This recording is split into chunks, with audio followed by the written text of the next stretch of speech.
Hello friends, Bob Harkins here, taking a moment to tell you once again about our friends at Coolfire Studios, a wonderful graphic design, printing, and art studio. If you need a t-shirt, business cards, posters, anything to make a splash, Coolfire Studios artists can make something special just for you.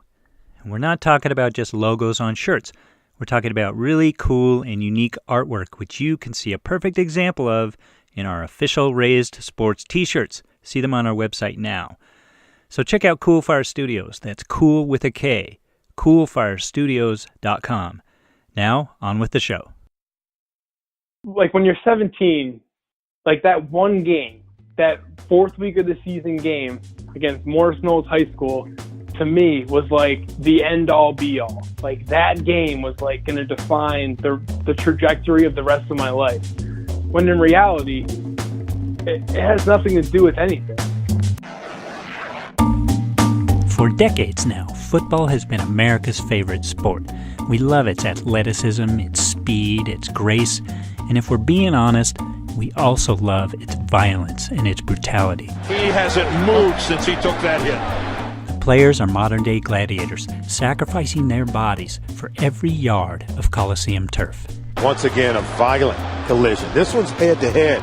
They get dinged up, they get their bells rung, and then they shake it off and get back out there, all for our entertainment. Are you not entertained? But it is becoming increasingly apparent that there is a price to be paid for this entertainment.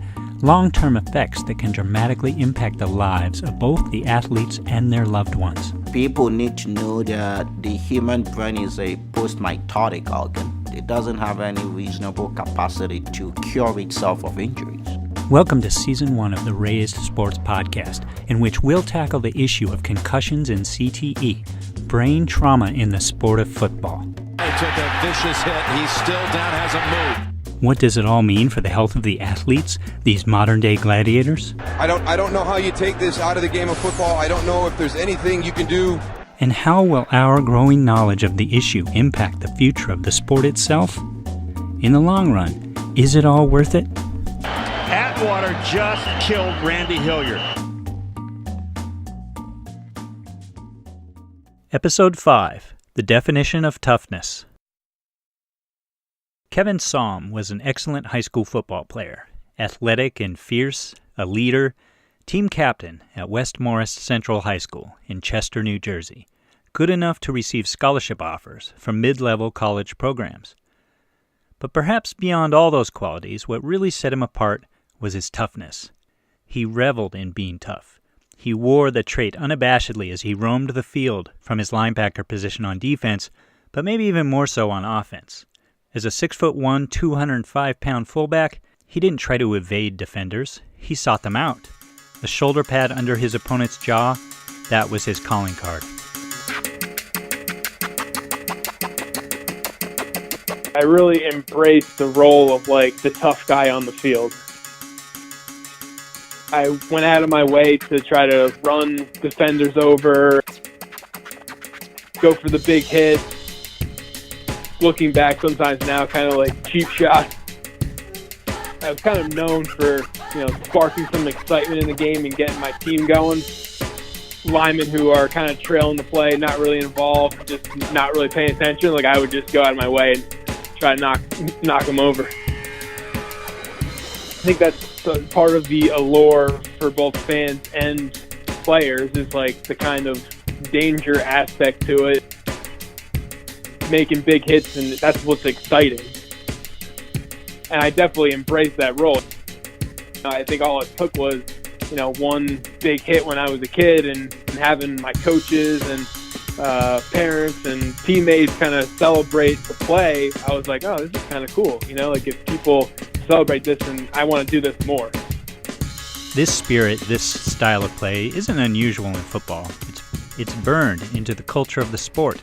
Every team has guys who play like this. You might be wary of them or even dislike them when they're on the opposing sideline, but when they're on your team, you love them. Because tough players who operate in a sort of gray area bordering on recklessness, particularly in regards to their own safety, they make a difference. In a lot of ways, this is the most effective way to play football. The problem is that in Kevin Saum's case, this style of play, this toughness, It almost killed him. The good news is, it also caused him to take another look at what toughness really means. Welcome back to the Heads and Tails podcast. I'm your host, Kevin Saum, and each week I bring you an inspiring athlete story of perseverance or expert knowledge in the field of sports health and safety. Just like flipping a coin, you can't control what happens to you in sports or in life, but you can always control how you respond. This is my response after suffering a traumatic brain injury in a high school football game, and I hope it leaves you feeling both inspired and informed. Today I'm honored to have former NFL cornerback Shawn Springs. This is Kevin Saum today. He is the host of the Heads and Tails podcast, a show that aims to help athletes deal with the fact that they are no longer athletes. Kevin talks to fitness trainers, doctors, former athletes, anyone with advice, a unique experience, or an inspirational story to help others deal with a problem he still deals with to this day. Finding an identity beyond that of an athlete. It's become almost like a buzz, I guess, phrase or a buzz topic, in sports. And it's talked a lot more about today than it ever was when I got hurt, which is like with the whole transitional life after sports thing. But, what a lot of people say is like the identity outside of sports has to be developed while you're still playing sports, because it doesn't help if you have to, find it when it's over. And it's sports end for everyone at some point in time. Either you're not good enough or you're hurt. I'd say the hardest part is I'm in like a constant search for answers. Like I almost started off trying to heal myself, and I feel like I'm constantly learning new things and new things to implement. But I feel like there's still days where I still see myself as the athlete I used to be. And you think about the what ifs, and I think I'm getting better at being okay with that and kind of just like having those emotions and feeling them, and then kind of moving on and do another podcast to try to address whatever feeling I kind of had, because chances are an athlete out there is probably feeling the same way. As Kevin works to help others, he's also working to help himself. And when you hear his story, you'll see why. Because on a fateful night 11 years ago, he had his identity taken from him as well, and nearly a whole lot more. The moment that started all of this came on October 5th, 2007. Well, actually that's not entirely true. That may have been the most dramatic moment, but the stage was set in the weeks leading up to that. As noted earlier, Kevin was a star running back and linebacker, leader of his team and known for his physical play. But that season, it was taking a toll on his body, and there was this kind of domino effect, injuries leading to other injuries, each one increasingly dangerous. But Kevin cherished his role as a leader, and leaders don't sit out. They don't succumb to pain. Entering the third week of the season, Kevin was nursing 2 bad shoulders and learning how to make do.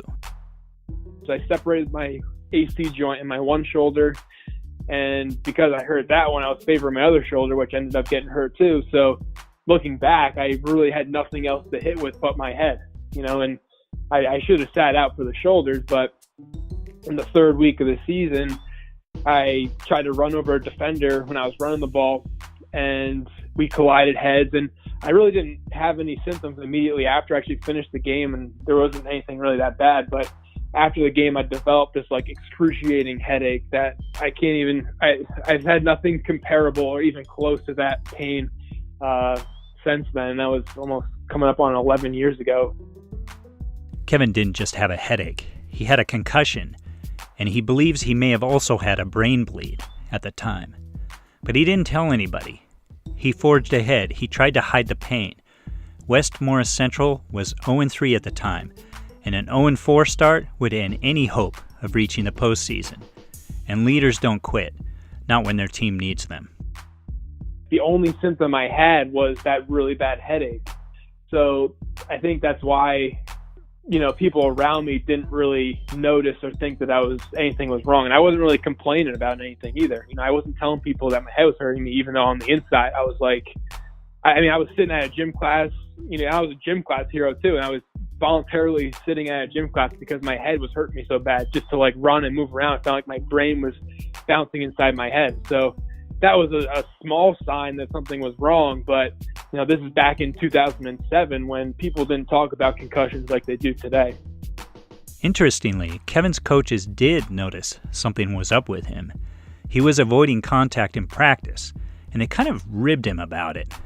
Kevin makes it clear that he doesn't blame his coaches for anything. He places the responsibility on himself for keeping his injuries to himself. But he says the coaches did give him a hard time about his performance in practice. I was told from the time I was 7 years old where, suck it up and no crying. And, I was kind of taught that sense of what masculinity, quote unquote, should look like. And I was really just trying to play out whatever I thought was toughness at the time. And yeah, it's just you're letting a sophomore scout team run it, linebacker take you down. It's that kind of stuff, not you're a sissy, Kevin. That was never said. He may have buried it at the time, but Kevin was worried. That's clear because he did tell somebody about his headaches, his mom, who never wanted him to play football in the first place. He told her because she was out of town and she couldn't do anything to keep him from playing. She was the only person that I told that my head was hurting me because I knew she couldn't stop me from playing because she was in Florida and I was in New Jersey. And she was like, "Hey, Kevin, I read this People magazine article on the plane ride to Florida, and some football player had a concussion and he died from something called second impact syndrome. Maybe you should go talk to your trainer and see if you have a concussion." And I was like, "Nah, I think I'm fine. I'm going to play this week." So the exact same thing that, was about to happen to me in a couple of days, it was right in front of my face and I just denied it. A couple of nights after that phone call, Kevin took the field against Morris Knowles High School. It was foggy that night. You could barely see 10 feet through the murk. Early in the first quarter, his team has a good drive going and is nearing the end zone. Kevin takes the ball and dives for the end zone. But as he does, he gets hit in the side of the head. He gets up with blurred vision. But he kind of chalks it up to the fog or maybe the sweat in his eyes. Besides, they're on the 1-yard line, and he wants to score, so he stays in the game. Kevin carries the ball in for a touchdown on the next play, and his worries just kind of temporarily vanish. After all, if he reasoned with himself, if he's capable of scoring a touchdown, he must be okay. But of course he wasn't. On the next defensive series, he misses a tackle that leads to a touchdown. Then, after his team gets the ball back, he carries it for the last time.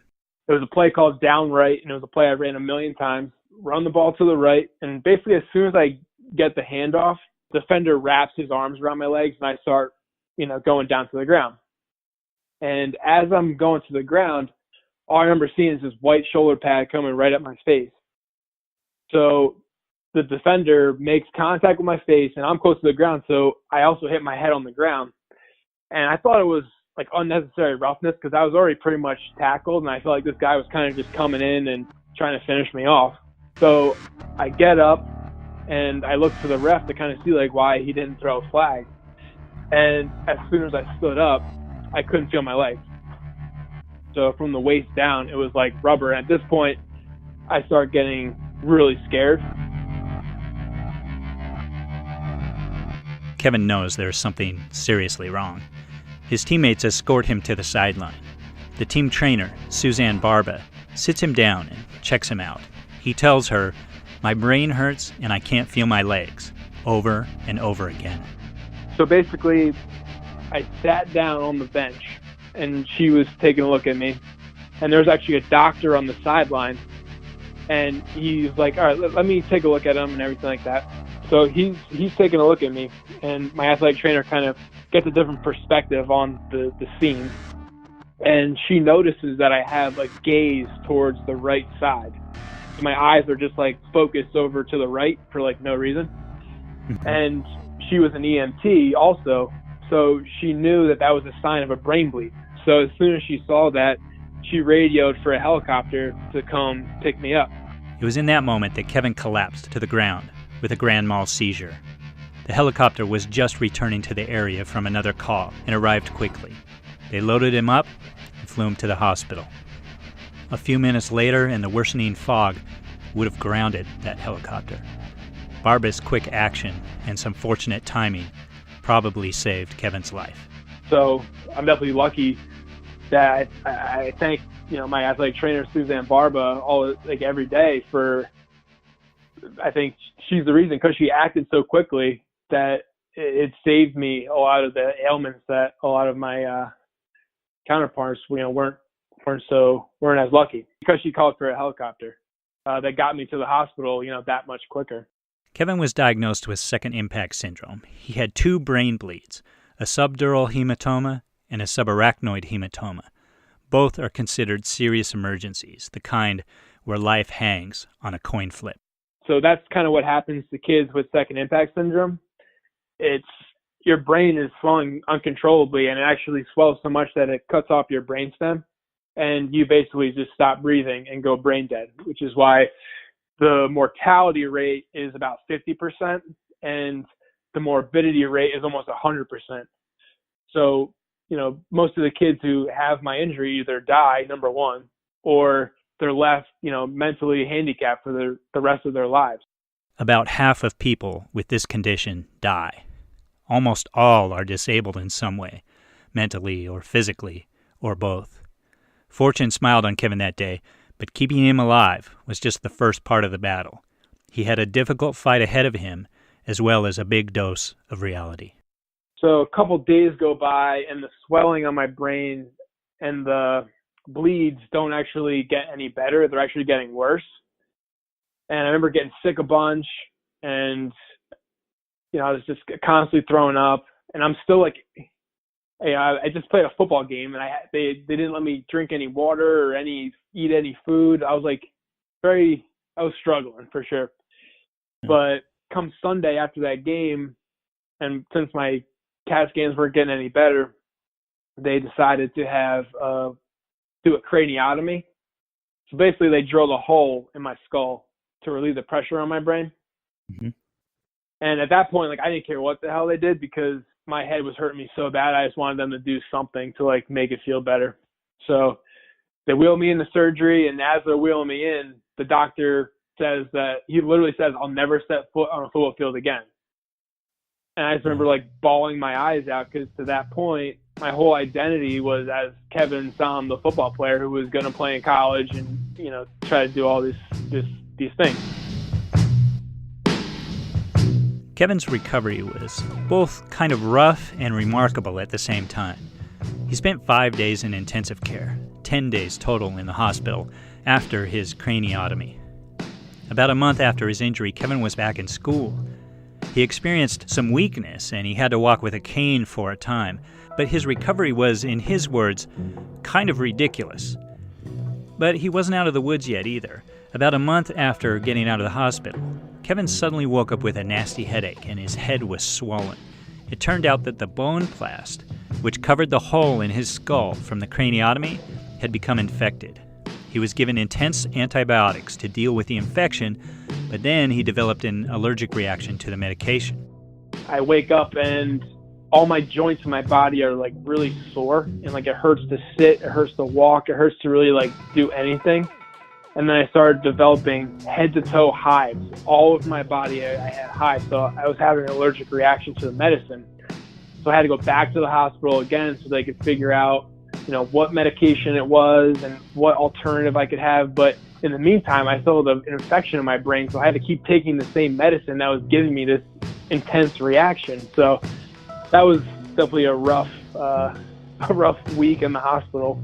And yet Kevin bounced back. He returned to school and even played baseball later that spring. The recovery was nothing short of amazing. Remember that roughly half of people who suffer his injury die, and almost all of them suffer some sort of disability. Kevin was more or less back to normal. He did find, however, that his emotional recovery was extremely difficult. As he returned to school, he found that he missed football. The next fall, Kevin enrolled at Rutgers University. He chose Rutgers in part because he knew the school's program was elite enough that he would not have been able to play there. It would be less painful for him that way. Still identifying himself as Kevin Saum the athlete, he tried out for the Rutgers crew team, but that didn't provide the same feeling of running out onto a field under the Friday night lights.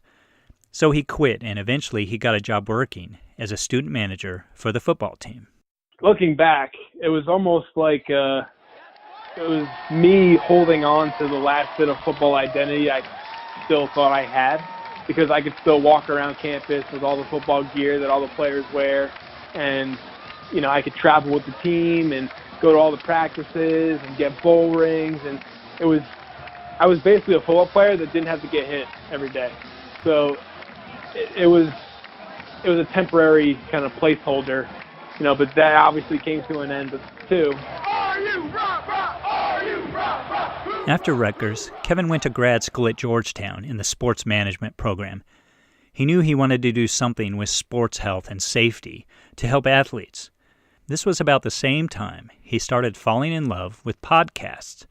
All of these ideas ended up combining into the Heads and Tails podcast, which is partly designed as a guide to help other athletes, and partly is sort of his own self-administered therapy session. I'm in like a constant search for answers, I almost started off trying to heal myself, and I feel like I'm constantly learning new things and new things to implement, but I feel like there's still days where I still see myself as the athlete I used to be.